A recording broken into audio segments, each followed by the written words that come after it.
विद्यार्थी मित्रांनो नमस्कार. आज आपण बघणार आहोत महाराष्ट्राची प्राकृतिक रचना. हा आपल्या समोर नकाशा आहे. तर नकाशा हा भूगोलाचा आत्मा आहे. तर त्यामधून तुम्हाला अगदी व्यवस्थित समजणार आहे महाराष्ट्राचा. फक्त प्रॉब्लेम काय तर काही विद्यार्थी माझे अलीकडचे जे आता नवीन विद्यार्थी येत आहेत, तर इंग्रजी मीडियमचे पण आहेत, इंग्लिश मीडियमचे, तर त्यांना कळायला हवा म्हणून यामध्ये इंग्रजीमध्ये टाकलेलं आहे. मराठी मीडियमचे म्हणतील आमचं काय, तर त्यांना पण इंग्रजी आणि मराठी असा दोन्हीतोय पेपर असतो एमपीएससीचा. दोन्ही भाषेमध्ये पेपर असतो, त्यामुळे अडचण नाही तुम्हाला. अगदी त्याच्यावरती असं लिहिलं असतं, जर मराठीत काही प्रॉब्लेम आला तर इंग्रजीमध्ये बघायचं. तर मग तुम्हाला मराठीमध्ये काही प्रॉब्लेम आला तर इंग्रजीत पण प्रश्न वाचायचा आहे आणि इंग्रजीत प्रॉब्लेम आला तर परत मराठीकडेच यायचंय. जे इंग्रजी मीडियमचे आहेत, इंग्लिश मीडियमचे, तर त्यांना पण मराठी करायचंय. तर दोन्ही बॅचचे विद्यार्थी आपल्या आपल्या ऍडमिशन घेतलेले आहेत. तर महाराष्ट्राच्या भूगोलापासून आपण ॲपला सुरुवात करतो. म्हणजे ॲपवरच्या लेक्चरला सुरुवात करतोय. आपली जी भूगोल स्पेशल बॅच आहे त्यामध्ये. तर महाराष्ट्राचा हा नकाशा आपल्या समोर आहे. हा फिजिकल जिओग्राफीचा नकाशा आहे. फिजिकल जिओग्राफी म्हणजे काय तर प्राकृतिक रचना. प्रकृती कशी आहे त्याच्यानुसार. तर दिसायला कसं आहे महाराष्ट्र त्याच्यानुसार. इकडे जर पाहिलं तर तुम्हाला हिरवीगार या ठिकाणी हिरवीगार अशी कोकण किनारपट्टी तुम्हाला बघायला मिळते. आणि त्यानंतर मग हा जो विटकरी रंग दिसतोय तर हा सह्याद्री पर्वत आहे. आणि ह्या सह्याद्री पर्वताच्या इकडे येणाऱ्या ज्या रांगा आहेत बघा, तर अशा 3 प्रमुख रांगा तुम्हाला दिसतायत. तर यालाच म्हणायचं फिजिकल जिओग्राफी. फिजिकल जिओग्राफी म्हणजेच प्राकृतिक विभाग. तर महाराष्ट्राचे किती प्राकृतिक विभाग आहेत? How many physical division of Maharashtra असा प्रश्न येईल. तर 3 फिजिकल डिव्हिजन आहेत. नंबर 1 हा कोकण किनारपट्टी, त्याच्यानंतर नंबर 2 सह्याद्री पर्वत आणि उरलेला जो हा ब्ल्यू कलरचा भाग दिसतोय तर त्याला आपण महाराष्ट्र पठार म्हणू. तर देअर आर 3 टाइप्स म्हणजे 3 प्रकार आहेत फिजिकल जिओग्राफीमध्ये महाराष्ट्राच्या प्राकृतिक रचनेचे किती भाग पडतात? तर 3 प्राकृतिक भाग पडतात. तर हे 3 प्राकृतिक विभाग तुमच्या समोर आहेत इथे नकाशामध्ये. तर हे एकदम बेसिक आहे महाराष्ट्राचं. इथून महाराष्ट्राच्या फिजिकल जिओग्राफीला सुरुवात होते. तर मग यामध्ये बेसिक आपल्याला बघायचं आहे तर त्यामध्ये सगळ्यात महत्त्वाचं ही कोकण किनारपट्टी आहे. तर बेसिकवर अगदी सुरुवातीला मी काही बेसिक माहिती देऊन मग पुढे जाणार आहे. अगदी कोकणातलं आपल्याला एका जिल्ह्याचं विश्लेषण करायचं या भूगोलाच्या बॅचला. तर कारण तुम्हाला जिल्हा वाईज काही प्रश्न येणार आहेत. तर जिल्हा वाईज जे काही प्रश्न येतात तर टी-सी-एस, आय-बी-पी-एस पॅटर्न असेल, एम-पी-सी असेल, तर यांना येणारे प्रश्न जे आहेत, तर कुठलाही प्रश्न सरळ सेवेचा असो का त्याच्यामध्ये एम-पी-सीचा असो, अगदी यू-पी-सीला येणारा सुद्धा प्रश्न त्या ठिकाणी तुम्हाला सॉल्व्ह झाला पाहिजे. तर आपल्याला स्क्रीन दिसत आहे का व्यवस्थित? तर ही स्क्रीन बघा महाराष्ट्राच्या भूगोलाची मॅप जो आहे तर तो बघायचा आहे. तर हा जो किनारी प्रदेश आहे, हा किनारी प्रदेश तर ही कोकण किनारपट्टी आहे. बेसिक ते ॲडव्हान्स आपल्याला पुढे जायचंय. कोकण किनारपट्टी या ठिकाणी बघायला मिळते. तर कोकण किनारपट्टी तुम्हाला या ठिकाणी बघत असताना दक्षिणेकडे ती निमुळती होत गेलेली आहे आणि उत्तरेकडे अशी एक्सपांड होत गेलेली बघा. तर उत्तरेकडे ती वाढत गेलेली आहे. तुम्हाला जर लेक्चर स्लो वाटलं तर आपल्या ॲपला त्या ठिकाणी स्पीड वाढून बघण्याची पण सुविधा आहे. आणि हे जे लेक्चर घेतलेत त्याचं जे पी-डी-एफ आहे, तर हे पी-डी-एफ पण मिळणार आहे तुम्हाला. त्याच्या नोट्स पण मिळणार आहेत. तर यामध्ये बघा कोकण किनारपट्टी ही जी आहे, तर याच्यामध्ये जर पाहिलं तर तुम्ही उत्तरेकडे एक्सपांड होत गेलेले. तर या ठिकाणी उत्तरेकडे जेव्हा ते एक्सपांड होते म्हणजे रुंद होत गेलेले, तर इथे एका नदीचं खोरं आहे या ठिकाणी. तर ती नदी खोरं कोणतं आहे? असं विचारतात. तर हे उल्हास नदीचं खोरं आहे. तर मग आपल्याला ट्रिक्समध्ये काही गोष्टी लक्षात ठेवायच्या. उल्हास नदीला खूप जास्त उल्हास आहे. तर त्यामुळे ती काय झालेली आहे, रुंद झालेलं आहे. तर या ठिकाणी कोकणाची रुंदी जास्त आहे. किती रुंदी जास्त आहे असं विचारतील आपल्याला, तर कोकणाची रुंदी या ठिकाणी 100 किलोमीटर जास्त आहे. हे 100 किलोमीटर इतकी रुंदी आहे, सरासरी रुंदी. दक्षिणेकडे जात असताना तो कोकणाची रुंदी ही निमुळती होत गेलेली आहे. तर या ठिकाणी एकदम छोटंसं टोक आहे. कोकणाची सरासरी रुंदी किती आहे असं विचारतील तर 30 ते 60 किलोमीटर इतकी सरासरी रुंदी आहे. तर 30 ते 60 किलोमीटर. 30 आणि 60 असं लक्षात ठेवा. 30 ची दुप्पट केली तर 60. तर 30 ते 60 किलोमीटर अशी सरासरी रुंदी येणार आहे. जे शिकवलेलं आहे, ते शिकवत असताना तुम्ही मन लावून ऐकायचंच आहे फक्त या बॅचला आणि तुम्हाला मग याच्या शॉर्ट नोट्स वगैरे मी बनवून देणारच आहे. तर मग 30 ते 60 किलोमीटर अशी रुंदी आहे आणि ही रुंदी इतकी कमी का आहे? तर त्याचं कारण याच्या शेजारी इथे सह्याद्री पर्वत आहे. तर या सह्याद्री पर्वताने काय केलंय कोकणाला लिमिट करून टाकलेलं आहे, लिमिटेशन केलेलं आहे. तर हा कोकण जो आहे सह्याद्री पर्वताच्या पलीकडे आहे तिकडे. सह्याद्री पर्वताच्या पश्चिमेकडे आहे कोकण. कधी-कधी बेसिक प्रश्न विचारतात. तर कोकण ही जी चिंचोळी पट्टी आहे, तर ही कुठे आहे? तर सह्याद्री पर्वताच्या पश्चिमेला आहे. तर मग ह्या कोकणामधले जिल्हे कोणते महत्त्वाचे आहेत? ते अगदी आपल्याला जिल्हा वाईज आपल्याला बघायचं. तर कोकण किनारपट्टीला इकडे अरबी समुद्र लागलाय, अरेबियन सी लागलेला आहे. इथं लिहिले बघा अरेबियन सी म्हणजेच अरबी समुद्र. तर दोन्ही दोन्ही भाषेमध्ये आपण बघतोय. अरेबियन सी जो आहे तर तो किती किलोमीटर लागलाय? अगदी बेसिक प्रश्न आला तरी चुकायला नको. हा सुद्धा प्रश्न राज्यसेवा मुख्याला आलाय. डेप्युटी कलेक्टरच्या परीक्षेला आलेला आहे तो. आता नेमका कोणत्या परीक्षेमध्ये कोणत्या वर्षी आलाय? तर हे इथं न सांगता मी तुम्हाला ढोबळ सांगतो या ठिकाणी. तर 720 किलोमीटर कोकणाची किनारपट्टी आहे. कोकण किनारपट्टी किती किलोमीटर आहे? तर 720 किलोमीटर इतकी आहे. आणि ही किनारपट्टी कोणत्या प्रकारची आहे? तर अशी झिगझॅग तुम्हाला दिसते इथे. तर त्याला रिया किनारा म्हणतात. तर झिगझॅग कोकण किनारपट्टी म्हणजेच रिया त्याला दंतूर किनारा म्हणजे दातासारखी रचना आहे इथे. तर या ठिकाणी झिगझॅग तर 720 किलोमीटर इतकी किनारपट्टी आहे.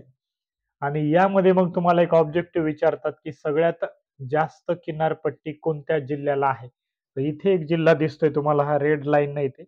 वेगळा केला तर सगळ्यात जास्त किनारपट्टी ही रत्नागिरी जिल्ह्याला आहे. तर रत्नागिरी जिल्हा जो आहे, तर या जिल्ह्याचं वैशिष्ट्य म्हणजे कोकण या प्रशासकीय विभागातला तो सगळ्यात मोठा जिल्हा आहे.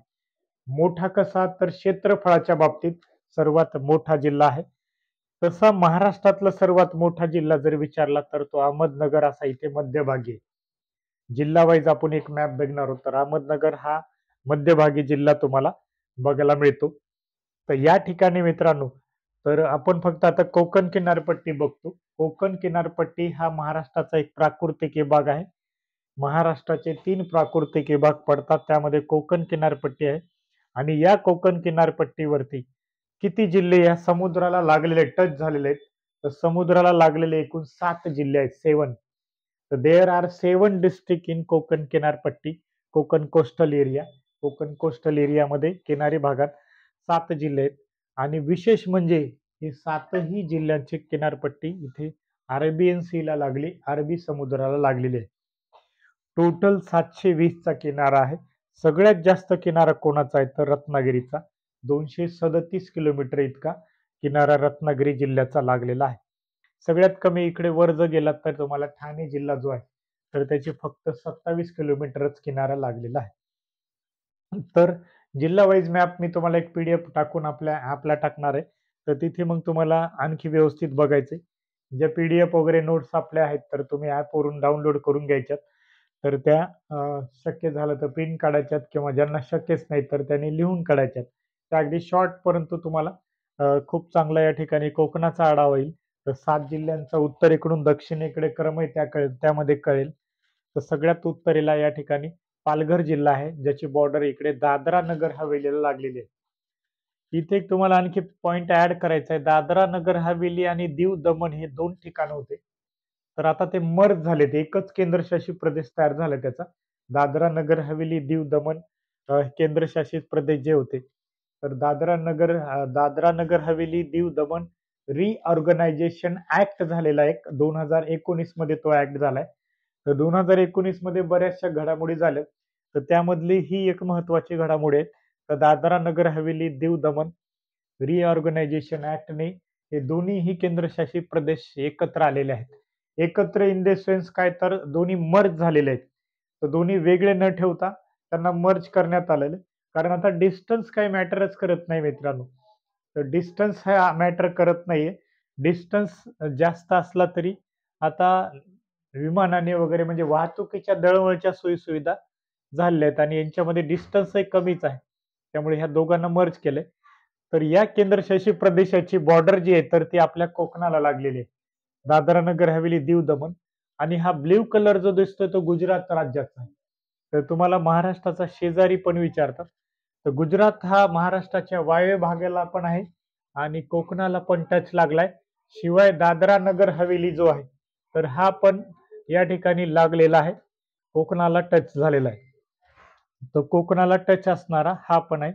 गुजरात जर बघितलं तर याचा समुद्र किनारा हा महाराष्ट्रापेक्षा खूप जास्त आहे. तर गुजरातच्या बाबतीत बघितलं, गुजरात हा महाराष्ट्राचा एक शेजारी आहे, महाराष्ट्राच्या वायव्येला आहे, कोकणाच्या नॉर्थ साईडला आहे, उत्तरेला आहे, आणि हे महाराष्ट्राच्या वायव्य साईडला आहे.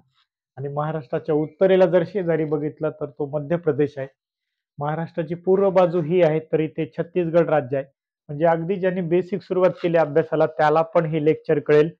आणि यातले प्रश्न पण काही परीक्षेला येतील, सरळ सेवेला पण येतील आणि कंबाईनच्या परीक्षेला पण येतील, राज्यसेवेला येतील, सगळीकडे प्रश्न येतील. शक्यतो भूगोलाचा प्रश्न आपल्या बॅच मधून बाहेरचा प्रश्न येणार नाही, आपल्या नोट्स आणि प्लस जी बॅच आहे तर त्यातून बाहेरचा येणार नाही. छत्तीसगड राज्य महाराष्ट्राच्या पूर्वेला आहे आणि त्याच्यानंतर तेलंगणा जे राज्य आहे तर महाराष्ट्राच्या आग्नेयेला आहे. कसं लक्षात ठेवायचं इथे गंमत, तर तेल टाकून लोक आग लावत असतात, भांडणामध्ये आपल्या तेल टाकतात. तर तेलंगणा महाराष्ट्राच्या आग्नेय बाजूला आहे. कोणत्या बाजूला विचारतील तर ती आग्नेय बाजू आहे. महाराष्ट्राच्या दक्षिणेला कोणतं राज्य आहे तर कर्नाटक नावाचं राज्य आहे. आणि महाराष्ट्राच्या दक्षिणेला आणखी एक इथं छोटस राज्य आहे, ते म्हणजे गोवा नावाचं राज्य महाराष्ट्राच्या दक्षिणेला आहे. तर मग दक्षिणेला जर बघितले तर दोन राज्य आहेत, एक म्हणजे गोवा आणि कर्नाटक. एकच मिनिटात आलो.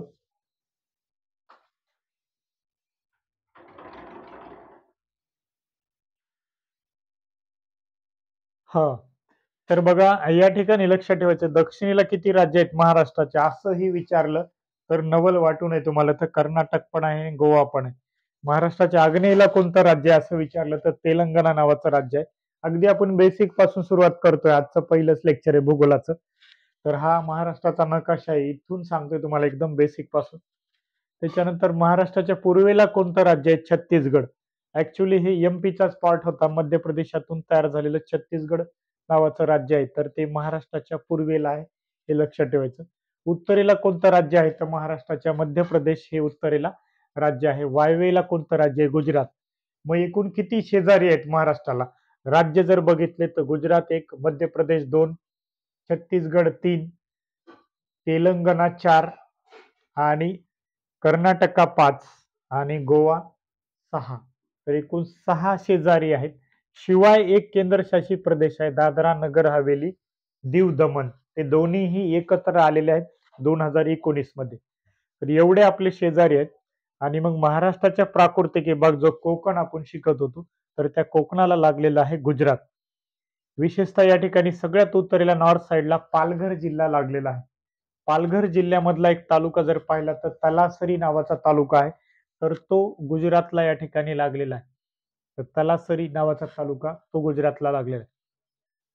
त्यानंतर कोकणातून थोडं जर वर आलात तुम्ही तर दुसरा प्राकृतिक विभाग हा जो दिसतोय तर सह्याद्री पर्वत. आणि ह्या सह्याद्री पर्वताच्या एकूण रांगा जर पाहिल्या तर 3 रांगा तुम्हाला दिसतात, महादेव डोंगर रांगा, हरिश्चंद्र डॅश बालाघाट डोंगर रांगा. बालाघाट रेंज म्हणजे बालाघाट डोंगर रांगा. आता इंग्रजी मीडियमच्या पोरांचाही प्रॉब्लेम नाही, मराठीचा नकाशा इंग्रजीतून घेतलाय आणि मराठीच्या मुलांना एवढी अडचण नाही, बालाघाट रेंज, हरिश्चंद्र रेंज. तर त्यांना एवढं तरी तुम्हाला अडॉप्ट करायचंय, तर दोन्ही भाषेमध्ये आपल्याला शिकायचंय, कारण प्रश्न जेव्हा मराठीत कळाला नाही, एमपीसी सूचना असते तेव्हा तुम्ही इंग्रजीमध्ये वाचा. तर मग या ठिकाणी हरिश्चंद्र रेंज आणि बालाघाट रेंज आहे. त्यानंतर इथे सातमाळा आणि अजिंठा रेंज आहेत. तर मग ह्या 3 डोंगर रांगा आहेत सह्याद्री पर्वताच्या. सह्याद्रीलाच पश्चिम घाट म्हटलं जातं महाराष्ट्रामध्ये. तर पश्चिम घाट जो आहे तर हा पश्चिम साईडला आहे. इकडे भारताचा पूर्व किनारा आहे आणि इकडे पश्चिम आहे. तर पश्चिम घाट हा उत्तर दक्षिण असा पसरलेला आहे. या पश्चिम घाटाची सुरुवात कुठे होते तर गुजरातमध्येच होते.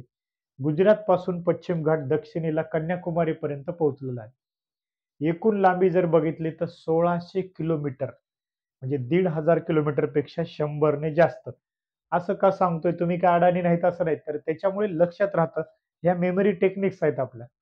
तर 1500 प्लस 1 असं सर बोलले होते 100. तर 1500 प्लस 100 टाकायची, 1600 किलोमीटर एकूण लांब कोण आहे तर सह्याद्री माउंटेन, त्यालाच पश्चिम घाट म्हटलं जातं.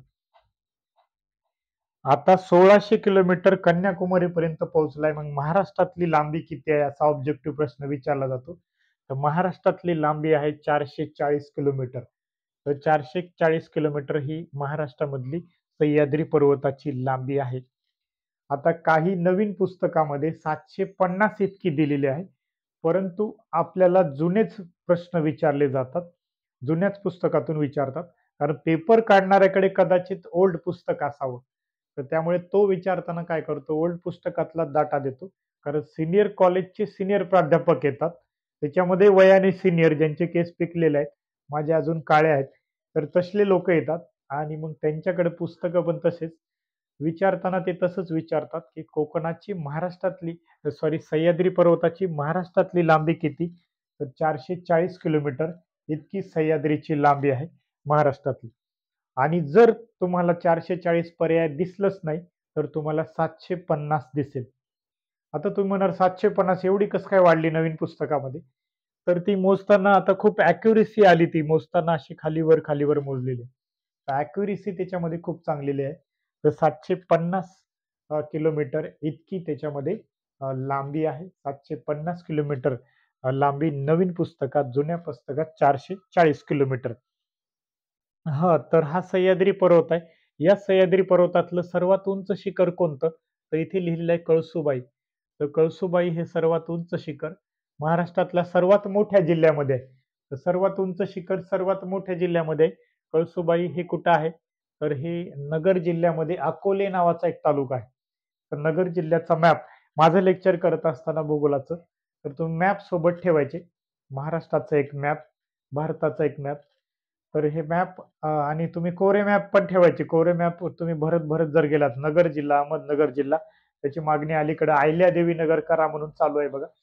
तर मग हा अहमदनगर जिल्हा, तर त्या जिल्ह्यामध्ये तो महाराष्ट्रातला सगळ्यात मोठा जिल्हा आहे. 17,048 चौरस किलोमीटर इतकं क्षेत्रफळ आहे. गोव्यासोबत जर तुलना केली तुम्ही तर 3,702 किलोमीटर एवढं क्षेत्रफळ आहे. चौरस किलोमीटर म्हणतात. इंग्लिश मीडियमचे लक्षात ठेवायचं किलोमीटर स्क्वेअर दिला जातो त्याला. तर या ठिकाणी गोवा जे आहे तर 3,702 चौरस किलोमीटर इतकं गोव्याचं क्षेत्रफळ आहे. तर गोव्यापेक्षा नगर जिल्हा जो आहे ते मध्यभागी. तर हा तुम्हाला रेड लाईनने इथं नगर जिल्हा दाखवलाय. तर या नगर जिल्ह्यामध्ये कळसुबाई हे सर्वात उंच शिखर आहे 1646 मीटर. तर ह्या 1646 मीटर एवढं उंच शिखर मग महाराष्ट्रात दुसरं कोणतंही नाही. This is the highest point of Maharashtra. तर कळसुबाई हा सह्याद्री पर्वतातला हायेस्ट पॉइंट आहे. महाराष्ट्रातला सगळ्यात उंच पॉइंट आहे. आता कळसुबाईच्या नंतर जर पाहिलात तुम्ही तर साल्लेर नावाचं एक शिखर आहे. तर साल्लेर नावाचं शिखर साल्लेर नावाचं इकडे नाशिकमध्ये शिखर आहे. तर मग लक्षात ठेवताना गमतीने लक्षात ठेवायचं, की कळसुबाई साडी नेसून महाबळेश्वरला गेली. म्हणजे ॲटलीस्ट लगेच तुम्हाला 3 शिखरं पाठवतात. आता पाठवतात म्हणजे कसं तर उतरत्या क्रमाने. उतरता क्रम काय आहे? तर मग जास्त उंच शिखराकडून कमी उंचीकडे त्यालाच उतरता क्रम म्हणतात. अगदी बेसिक लेक्चर आहे. कोणालाही कळेल असं लेक्चर आपण आपल्या या ॲपवरती असणार आहे. म्हणजे बेसिक टू मग हळू-हळू ॲडव्हान्सकडे जायचं आपल्याला.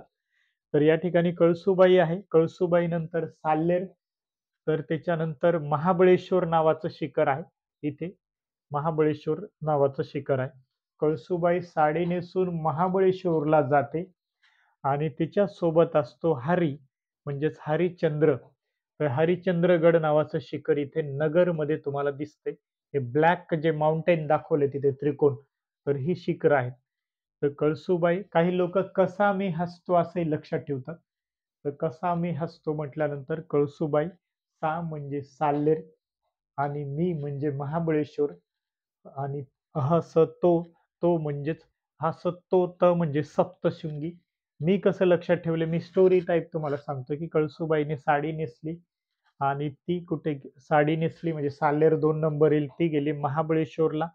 सोबत तिचे मिस्टर होते. त्यांचं नाव होतं हरिश्चंद्रगड. जाता ती सप्तशृंगीला गेलेली आहे. आता याची लांबी वगैरे, उंची वगैरे हे आपण नंतर आकडेवारी बघू. सप्तशृंगीला गेली. सप्तशृंगीला गेल्यावरती तिने तोरण बांधलं. तर तोरणा नावाचं शिखर इथे आलं परत पुण्यामध्ये. तोरणा नावाचा किल्ला आहे. तुम्ही 4थीला असताना स्वराज्याचे तोरण बांधले असं शिकलेलं आहे. शिवाजी महाराजांनी इथे स्वराज्याचं तोरण बांधलेलं आहे. तर मग तोरण बांधलेलं आहे. तर हे तोरणा नावाचं शिखर आहे. तर ही काही महत्त्वाची शिखरं जी आहेत महाराष्ट्रातली, सगळ्याच्या सगळ्या शिखरांचा आपल्या YouTubeला एक व्हिडिओ टाकलेला आहे. तर टोटल ते 10-12 जवळपास 12 शिखर आहेत, जे की महाराष्ट्रातले शिखर आहेत. आता जे पाहिलेत आपण 3-4 महत्त्वाचे ते सह्याद्रीमधले शिखर आहेत. मग सह्याद्रीमधला हायेस्ट पॉइंट कोण आहे? तर कळसुबाई हा सगळ्यात हायेस्ट पॉइंट आहे. कोणत्या जिल्ह्यात आहे? नगर जिल्ह्यामध्ये. तालुका कोणता विचारलं तर अकोले तालुक्यामध्ये सगळ्यात उंच शिखर आहे.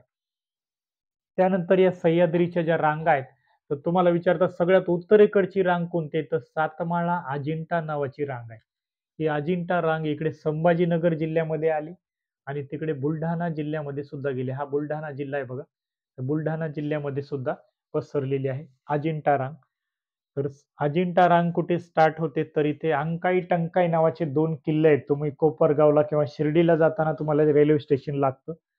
कधी-कधी रेल्वे तिथे थांबते बघा, समोर जर सिग्नल मिळालं नाही, तर तिथेच तिला थांबावं लागतं. तर अंकाई टंकाई नावाचे 2 किल्ले दिसतात. तर त्याच ठिकाणी अजिंठा डोंगर रांगेला सुरुवात होते इथे. तर हा मोस्ट ऑफ द पार्ट त्याचा संभाजीनगर जिल्ह्यामध्ये पसरलाय. हा जो त्रिकोणी आकार दिसतोय तर हा संभाजीनगर जिल्हा आहे आणि याच्या शेजारी मग हा जो बुलढाणा जिल्हा आहे, अगदी बुलढाणा जिल्ह्यामध्ये त्याच्या रेंजेस गेले आहेत. तर बुलढाणा जिल्ह्यामध्ये जर पाहिलात तुम्ही ते पैनगंगा असं लिहिलंय PENGANGA. तर पैनगंगा नदीचा उगम सुद्धा अजिंठा डोंगरामध्येच देऊळ घाटामध्ये होतो. तर इथे या सह्याद्रीच्या रांगेचा उपयोग काय होतो? तर या रांगेमध्येच नद्यांचा उगम होतो मित्रांनो. पैनगंगा नदीचा उगम इथे बुलढाणा जिल्ह्यामध्ये देऊळ घाटामध्ये होतो. या नदीचं महत्वाचं काम काय आहे? तर तिने विदर्भ आणि मराठवाडा वेगळा केलेला आहे. तर विदर्भ आणि मराठवाडा यांना वेगळी करणारी जी नदी आहे, तर ती पैनगंगा नावाची नदी आहे. तर पैनगंगा नदी ही अशी इथे वाहते, ब्लू कलरने तुम्हाला दाखवलेली आहे. तर तिने विदर्भ आणि मराठवाडा प्रशासकीय दृष्टिकोनातून जर पाहिलं तुम्ही, तर हा एक अमरावती डिव्हिजन आहे आणि इकडे संभाजीनगर डिव्हिजन आहे.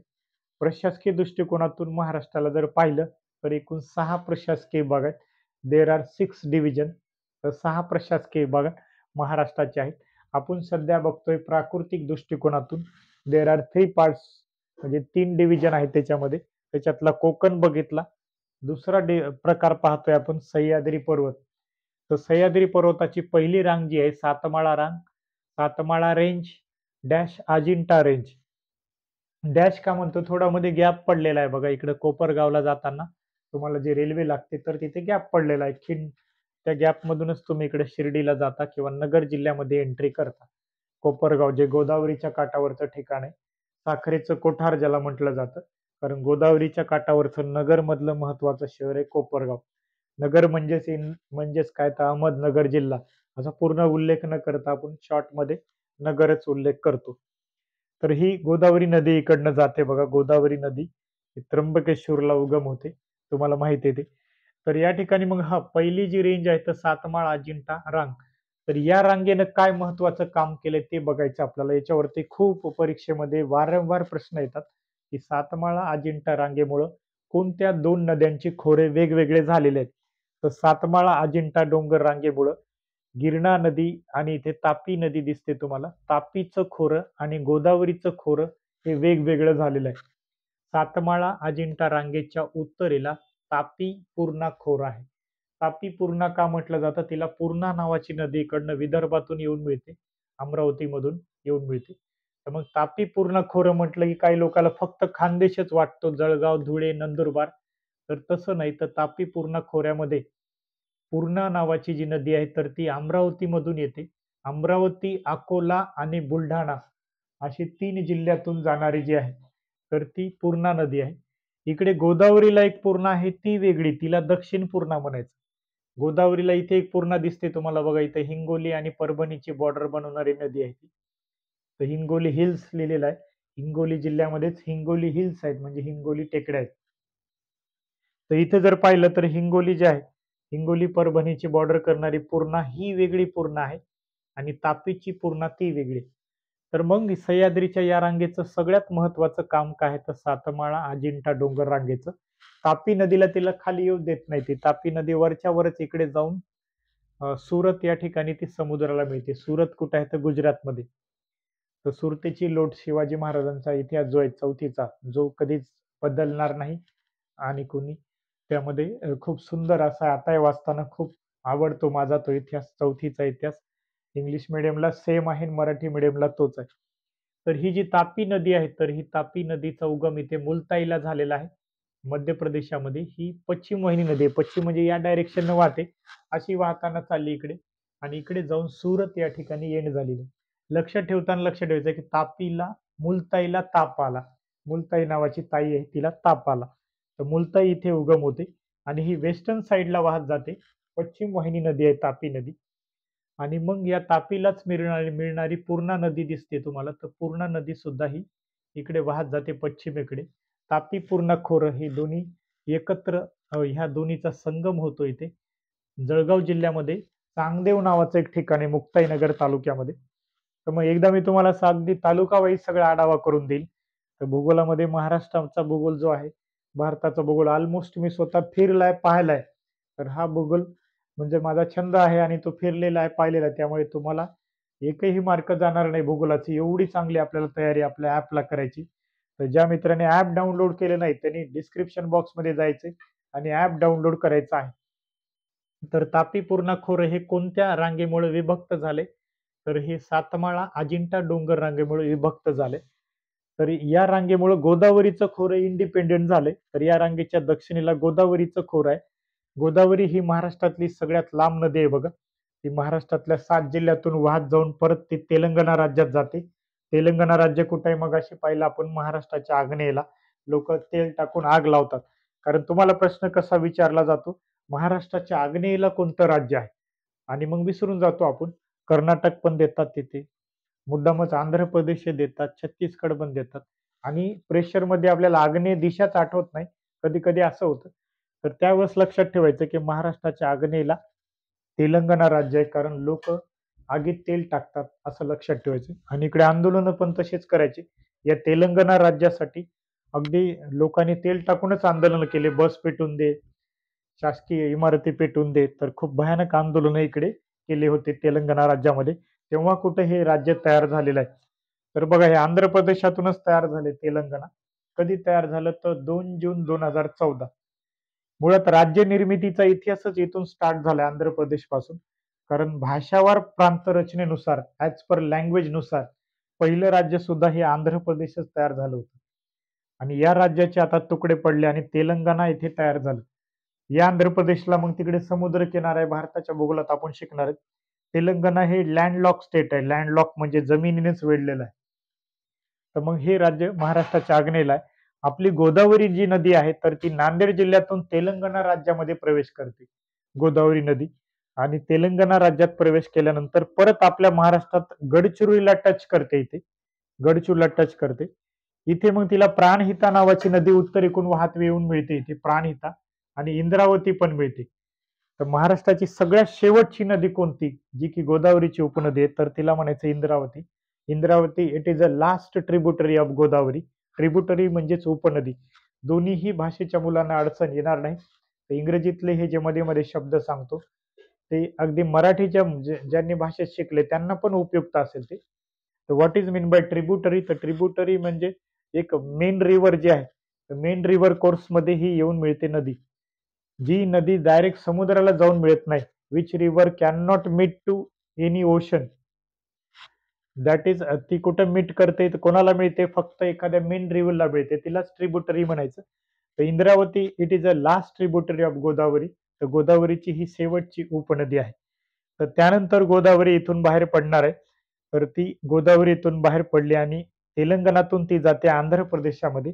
आंध्र प्रदेशामध्ये राजमहेंद्री नावाचं ठिकाण आहे, तर तिथे जाऊन ती समुद्राला मिळते. तर हे गोदावरीचं खोरं आणि तापी पूर्णाचं खोरं कोणी वेगळं केलंय? तर सातमाळा अजिंठा रेंजनं वेगळं केलेलं आहे. तर तुम्हाला विचारतात तापी पूर्णा खोरं आणि गोदावरीचं खोरं यांच्या दरम्यान सह्याद्रीच्या कोणत्या रांगा आहेत, असं विचारल्यावर ते मुद्दामच सातपुडा पर्वत देतात. तर तुमच्या डोक्यात 7-7 बसतं. प्रेशरमध्ये पटकन तुम्ही पहिला पर्याय मारून टाकता. पहिला पर्याय म्हणजेच तुम्हाला फसवण्यासाठी असतो. पहिल्याच घरी गेलात आणि मुलगी किंवा मुलगा पसंत केला जे मुलाने मुलगी पसंत केली किंवा मुलीने मुलगा पसंत केला, तर तिथे फसवणूक होण्याची शक्यता असते. तर 2-4 घरं फिरले पाहिजे, मग थोडा अनुभव वाढतो आणि आपल्याला काय चांगलं, काय वाईट हे कळतं. तर मग त्या ठिकाणी पहिल्याच घरी गेलात तर फसायचं नाहीये, कारण पहिलाच पर्याय तुम्हाला चुकवण्यासाठी दिलाय. तुम्हाला प्रश्न येईल, की सातमाळा अजिंठा डोंगररांगेमुळं कोणते सातमाळा अजिंठा डोंगररांगेमुळे कोणत्या नद्यांची खोरे वेगळे झालेत?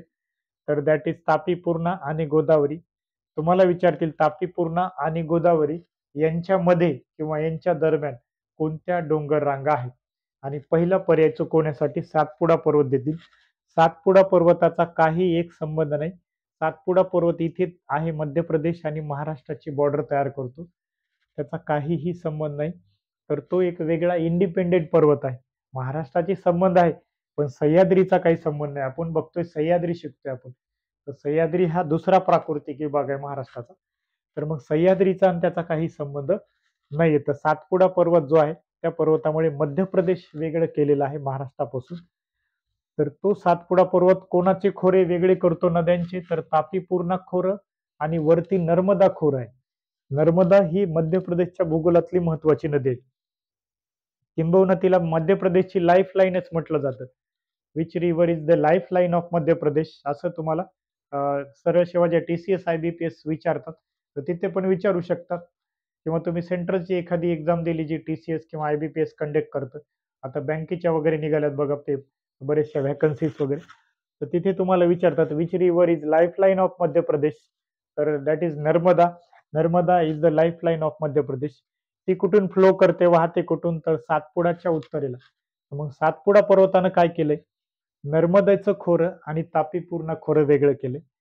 सातमाळा अजिंठा डोंगर रांगेनं काय केलंय? तर गोदावरीचं खोरं आणि तापी, पूर्णा खोरं हे वेगळं केलंय. हरिश्चंद्र बालाघाट डोंगर रांगेमुळे काय केलंय? तर गोदावरीचं खोरं आणि भीमा नदीचं खोरं वेगळं केलेलं आहे. आणि सगळ्यात शेवटी महादेव डोंगर रांगा ज्या आहेत, याला म्हणताना शंभू महादेव डोंगर रांगा म्हणायचं. या रांगेनं काय वेगळं झाले? तर भीमा खोरं आणि कृष्णा खोरं. ऍक्च्युली भीमा आणि कृष्णा खोरं हे कर्नाटकात गेल्यावर एकच झालं इथे. कारण भीमा ही कृष्णेचीच उपनदी आहे. कर्नाटकात गेल्यावरती कोणाला मिळते? तर कृष्णा नदीला जाऊन मिळते. तर Bhima it is a longest tributary of Krishna. म्हणजे कृष्णेची सगळ्यात लांब उपनदी कोणती? तर ती भीमा आहे. पण प्रॉब्लेम काय आहे? तर भीमा नदी महाराष्ट्रात कृष्णेला मिळत नाही. महाराष्ट्रात तिचं खोरं स्वतंत्र आहे आणि महादेव डोंगर रांगेमुळे दोन्ही खोरे वेगळे झालेत. खोरे म्हणजे त्याला बेसिन म्हणायचं इंग्रजीमध्ये. नद्या, तिच्या उपनद्या, तिला मिळणाऱ्या छोट्या-छोट्या नाल्या, तर हे सगळं मिळून त्याला बेसिन म्हणायचं. तर एक त्याला खोरं म्हणतो आपण. तर हे मधलं खोरं जे आहे, भीमा नदीचं खोरं आहे. सगळ्यात शेवटचं खोरं महाराष्ट्रातलं कोणत्या नदीचं आहे असं विचारलं, तर कृष्णा नदीचं खोरं हे महाराष्ट्रातलं सगळ्यात शेवटचं खोरं आहे. कृष्णा नदीचं खोरं कोणत्या डोंगर रांगेच्या दक्षिणेला आहे? तर ते महादेव डोंगर रांगेच्या दक्षिणेला आहे कृष्णा नदीचं खोरं. तर अशा प्रकारे 2 प्राकृतिक विभाग आपण या ठिकाणी पाहिलेत. तर त्याच्यामधले काही शिखरं पण पाहिलेत. त्याच्यानंतर या प्राकृतिक विभागामध्ये आता सह्याद्री पर्वताहून तुम्हाला इकडे कोकणात जायचं असेल, तर मग त्या ठिकाणी घाट वगैरे आहेत. तर मग त्या घाटांच्या बाबतीत पण आपल्याला बघायचं, की घाटांचे रस्ते वगैरे कसे आहेत. तर हे पण बघायचं आणि तिसरा प्राकृतिक विभाग आपल्याला बघायचा आहे, तो म्हणजे महाराष्ट्र पठार. हा तिसरा प्राकृतिक विभाग बघायचा आहे. तर ते आपण नेक्स्ट लेक्चरला बघूया. तिसरा प्राकृतिक विभाग जो आहे, तर तो नेक्स्ट लेक्चरला बघू. आता इथे थांबू आपण. याच्यामध्ये जर काही अडचण आली तर स्क्रीनशॉट घ्या किंवा कुठलीही अडचण आली तर तसा मला मेसेज करा. माझा नंबर आहे 9588475185. 9588475185. धन्यवाद मित्रांनो.